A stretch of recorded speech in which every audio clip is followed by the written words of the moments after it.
नमस्कार, मैं देव कुमार पवार और मैं यहाँ पे आया हूँ बौद्ध पर्यटक स्थल अतरंगी खेड़ा पर, जहाँ पे ये एटा में है। और अ, जो ये भाई है करण सिंह काची, बहुत ही कुशल रिसर्चर है और हमारे साथी है।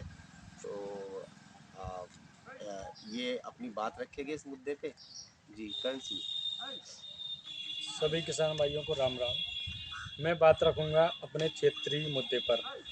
तो हमारे यहाँ पर एक व्यवस्था बना दी गई है लोगों को आपस में लड़ाने की। जैसे धार्मिक कहानियाँ, यहाँ पर विवादित स्थल है हमारा ये अतरंजी खेड़ा। यहाँ पर हमको कहानियाँ सुनाई जाती है मुगलों के शासन काल से लेकर आज तक।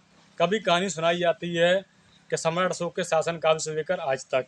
यहाँ पर लड़ाइयों का इतिहास इन लोगों ने बता रखा है। जबकि वास्तु दृष्टि से देखा जाए कि लड़ाइयों का इतिहास हो तो यहाँ पर मुगलों की आबादी 0.1% भी नहीं है, आसपास भी नहीं है। और आसपास कहीं पर भी दिख नहीं है। जो यहाँ पर जो बाहुबल आबादी है वो यादव बाहुबल कबीला आबादी है और शाक्य बाहुबल कबीला आबादी है। ये कबीलाओं का क्षेत्र के अंतर्गत आता है। और यहाँ पर ऐसी कहानियाँ लोगों ने सुना रखी है कि यहाँ पर ये धर्म का राजा था और यहाँ ऐसे ऐसे शासन चलता था।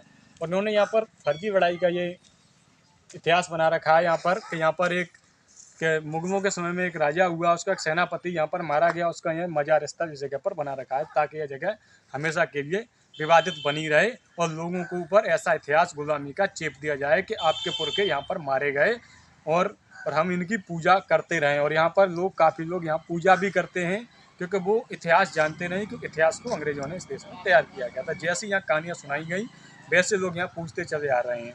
और यहाँ पर एक कहानी और यहाँ पर बहुत ज़्यादा फेमस है कि हम यहाँ पर जाति करने आएंगे, पूजा करने आएंगे तो हमारे घर में सुख समृद्धि आएगी। यहाँ दूसरी कहानी यहाँ पर फेमस है कि हम यहाँ पर 4 गुट्टी इकट्ठी कर देंगे तो हमको सोना चांदी हमारी मेहनत मिल जाएगी, यहाँ पर हमारा मकान आसानी से बन जाएगा। ये सब इनके द्वारा फैलाई गई काल्पनिक कहानियाँ हैं। हमारे पड़ोस में है बौद्ध स्थल, वहाँ पर भी वो विवादित स्थल है। वहाँ शिव मंदिर भी बना हुआ है और बौद्ध स्थल भी बना हुआ है।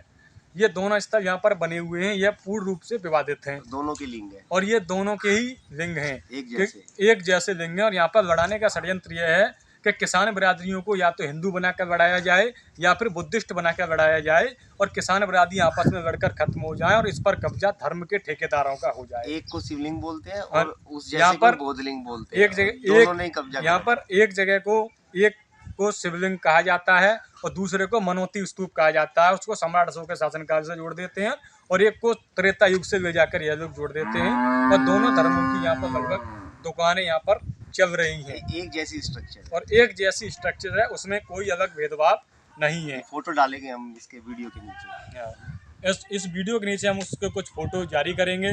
तब आपको समझना होगा इस देश में किस प्रकार अंग्रेजों ने हमारे देश की कबीलाई जाति व्यवस्था को तोड़ने का काम किया या उन्हें आपस में लड़ाने का काम किया। उनके ऊपर फर्जी दम चिपकाया, यानी जहाँ जहाँ अंग्रेज गए उन्होंने हर जगह पर हिंदुओं का भी स्थापित किया, बौद्धों का भी स्थापित किया और मुगलों का भी स्थापित किया। और ये स्थापित इसलिए किया कि आपको इतिहास के अंदर ये लगे कि भारत देश में हमेशा ही लड़ाई झगड़े का इतिहास रहा है और ये लोग आपस में एक दूसरे से लड़ते रहे हैं। और बहुत बढ़िया। इसके साथ ये भी है कि जैसे ये कहना चाहते हैं हर जगह जो कब्जा करते हैं और ये कहते हैं कि लड़ाई का इतिहास ऐसा ऐसा ऐसा प्रतीत होता है पढ़ने पे, जैसे कि हमारे बड़े बुजुर्गों को तो कोई काम ही नहीं था, सुबह उठते चलते थे और सर फुटवाने के लिए चल चल पड़ते थे।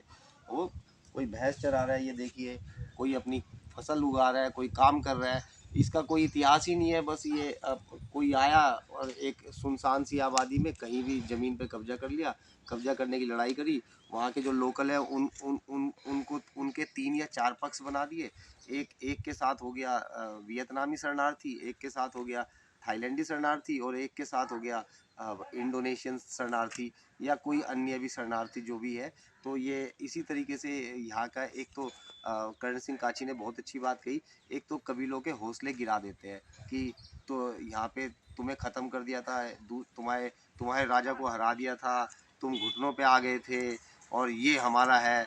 दूसरा कहेगा हमने तुमसे युद्ध लड़ा, जैसे कि कोई काम ही ना हो लोगों को।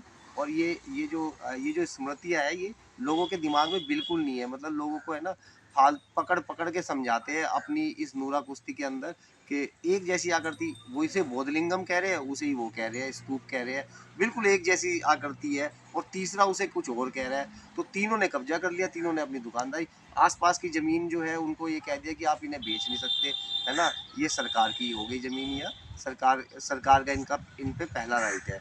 तो लोगों के बिल्कुल हाथ पैर बिल्कुल बांध दिए।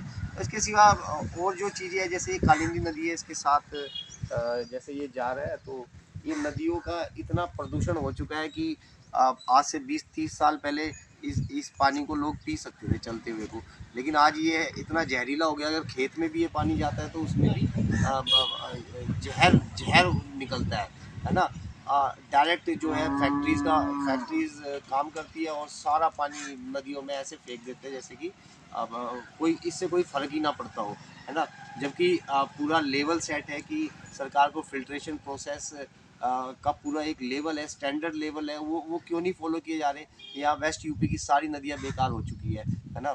चाहे गंगा हो, जमुना हो, या फिर काली नदी हो, हिंडन नदी हो, ऐसा लगता है जैसे कि बदबू मारने वाला नाले का पानी है। तो जो ज़मीनी स्तर की चीज़ें हैं वो उस पे मतलब बिल्कुल कबीलों को डिप्राइव करने की इनकी योजनाएं हैं, है ना, ताकि जल ये पशु पक्षी लोग मर जाए, जगह छोड़ के भाग जाए, उनकी ज़मीनों पे कब्जा कर ले। इस तरह से सरकार का प्रायोजन हो रहा है, और हम इस सरकार को सरकार नहीं मानते जो ऐसा काम करती है। सरकार होती है जनता की, और जो जनता के प्रति जवाबदेह हो।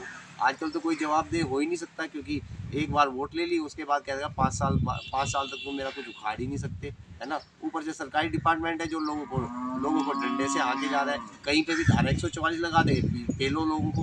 भाई तुम किस लिए तुम सरकार चला रहे हो, क्या सर्व किया है तुमने, क्या क्या क्या है तुम्हारी, है ना। ये कब्जे की ज़मीन करवाते फिर रहे हो, है ना, बेनामी संपत्ति बनाते फिर रहे हो, और तुमने क्या किया है, तुम्हारे इस देश में क्या लाभ है। सरकार के बिना देश चल सकता है, सरकार अपना घर पे बैठे लोग अपने आप चला लेंगे। धन्यवाद।